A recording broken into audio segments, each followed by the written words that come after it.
Hello, you're watching TVP World and World Talks, and I'm your host, Sasha Farba. At Poland's request, the UN Security Council will hold an extraordinary meeting after Russian drones violated Polish airspace and were shot down Wednesday, the first such incident since Moscow's full-scale invasion of Ukraine in 2022. We discuss now the U.S. response and the wider implications with our guest, Keir, Giles, Senior Consulting Fellow at the Russia and Eurasia Program. Good to have you on the show. Thanks for joining us here today. Good morning. Let's begin with this extraordinary call for this UN Security Council. I mean, this is obviously something memorable here. What will we get out of it? Any tangibles? What's the significance here for Poland and the world? Well, honestly, I cannot answer that question because that has come while I've been waiting to come on air. So I'm not up to date with whatever has happened with the latest with the UN Security Council. Maybe you can fill me in and we can talk about all the other developments that haven't happened overnight, even though they were expected. Mm-hmm. Well, let's start. It's an interesting point there, although they were expected. So what takes you out of surprise? Let's go into, let's start also in the United States. We're looking at President Trump's comment, his Truth Social, rather, let's say, cryptic. What's with Russia violating Poland's airspace with drones? Here we go. That's not really the most reassuring of words. What do you make of that statement, given what's happened on Wednesday? Well, you're right. A lot of energy has been going into trying to divine exactly what Trump means by this. But that's a familiar pattern. Often there are these nonsensical statements that come from Trump, and then enormous energy is put into trying to figure out whether that means Trump is actually going to do something or not. But the consistent pattern that we've seen up until now is that the answer is no. That doesn't necessarily mean there's going to be any action forthcoming from the United States. And of course, that is what Russia is watching most closely of all. The reaction to this that comes from the US is going to be the key point for Russia in determining whether they succeeded in their objectives, if they did this intentionally, or whether it was actually a mistake. Mm-hmm. I mean, it's tough to look into that crystal ball of what Trump really means, what he doesn't mean. That's very mercurial. But I do want to just ask you, just let's say from, if we can, a very political, diplomatic perspective, if this does indeed show hesitation on the part of the United States in any way, how will the Kremlin perceive this? Well, Russia wins from this incident whether it was a deliberate attack, as so many politicians and commentators across Europe are saying, or whether, as some of the more skeptical people are saying, it could potentially have been unintentional.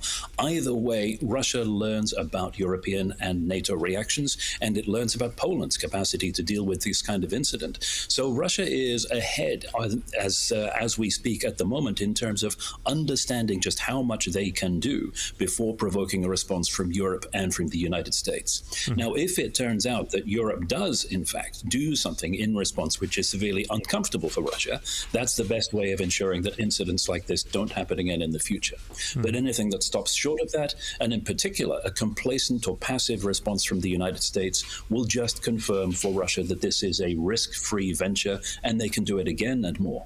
Mm-hmm. I mean, it's also a very fine line, a delicate line also with NATO, what they say publicly. I mean, we had also the words of Secretary General Rutte. Of course, they're talking very carefully about what's happened in Poland. Certain parameters need to be followed. Protocol is there. But what do we gather from that? What is your takeaway from how NATO has responded in line with everything, not just the actions that we saw, that we know that happened, but also now the political reaction? Do you judge it as adequate? Is something missing? How do you take it? Well, it's early days yet. We haven't seen any action over and above the words that you've been talking about. And yes, those words have to be carefully chosen. Poland has carefully chosen not to call for an Article 5 response from NATO, although on the face of it, there are plenty of grounds for saying that this did in fact constitute an armed attack, which is the key phrase in Article 5. Instead, they've asked for Article 4, consultations within NATO, in effect saying, we have a crisis, let's talk. But we don't yet know what has come out of those talks and whether NATO, or the European Union, or any of the coalition of states that back Ukraine is actually going to do something as well as expressing concern. And at the same time, looking at how the government as well has reacted here in Poland, and we saw a lot of action yesterday, also coordination from the president's office here in Poland, President Nawrocki, then also from the government side, so the Prime Minister, Donald Tusk as well. I mean, how do you interpret this? And as well, I just want to get your feel for, there was a call apparently between Donald Trump and also Karol Nawrocki. We don't have any tangibles here, but just give us your assessment. What is the significance of that and how Poland has reacted to all this?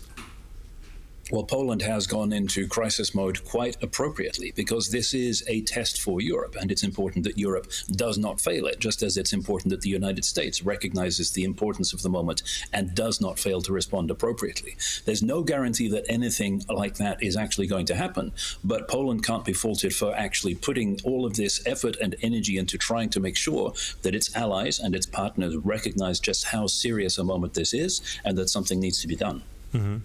And also what we're hearing, we have information and pledges already by the Netherlands. By the way, the Netherlands also, those were Dutch fighter jets that intercepted some of those drones, so that needs to be said as well. But they said that there's more equipment that they're ready to deploy. The Czechs have come forward and said that there might be several helicopters that they may also deliver to Poland. What does that say about all this transatlantic but also European response to this and this coordination?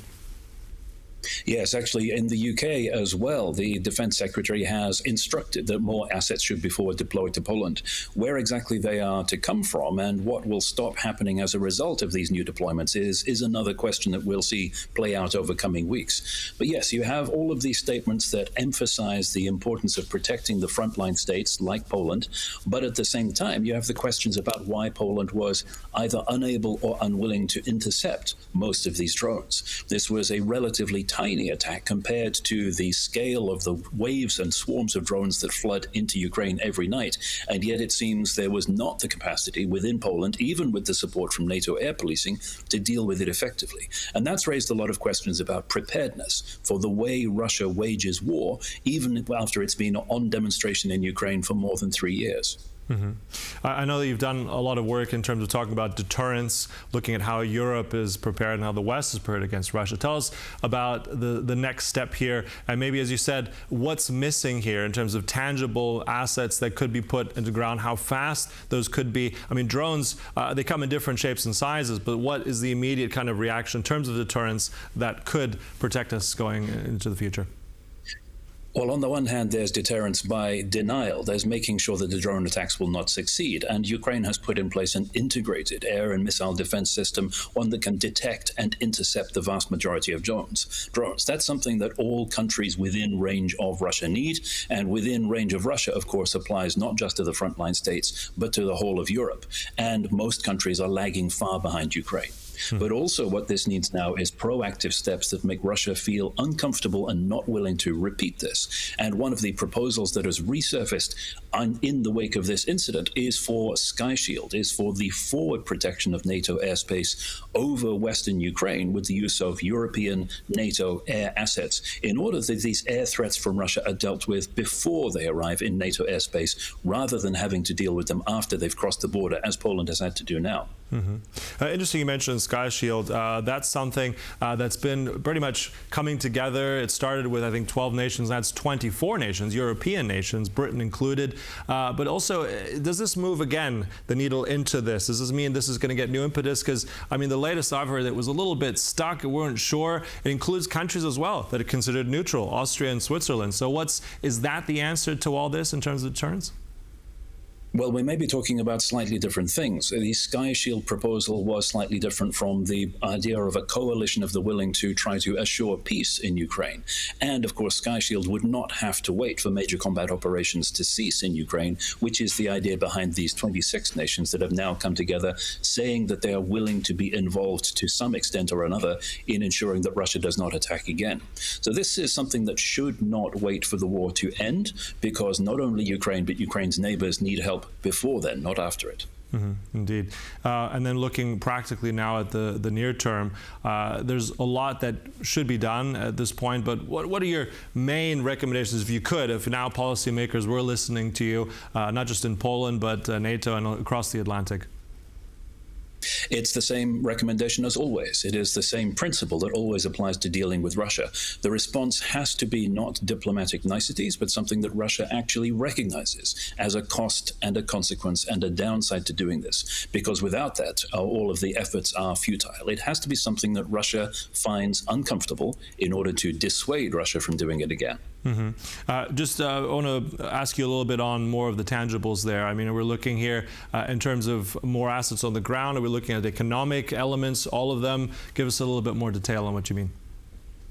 Well, we've heard from Ursula von der Leyen yesterday and Keir as well that there should be more sanctions against Russia. And there was also talk of activating international partners to put pressure on Russia to end the war, which is a curious phrase to hear 3.5 years into the war, because it immediately begs the question, why was none of this done before? But if there are additional sanctions that can be taken, if there can finally be a decision to seize Russia's frozen assets in Europe, if there can be finally an overcoming of the reluctance to defend forward, all of these are tangible steps that could be taken now that the gravity of the situation can, once again, no longer be denied. Yeah, and I think it was also significant in that speech yesterday, Ursula von der Leyen saying Europe must be more aggressive. There are very strong words there militarily, but I mean, the European Union, just a little brief takeaway at the end, that's industrial capacity. Can they, how often does that clash with NATO, with other things? And give us your thoughts quickly, how Europe can enhance that, just briefly, quickly at the end. The European Union can set the conditions for NATO allies to be successful by allowing defense industries to regenerate at the capacity that's needed and not standing in the way of countries regenerating their individual military capabilities in a way that's relevant for this war. Right, okay.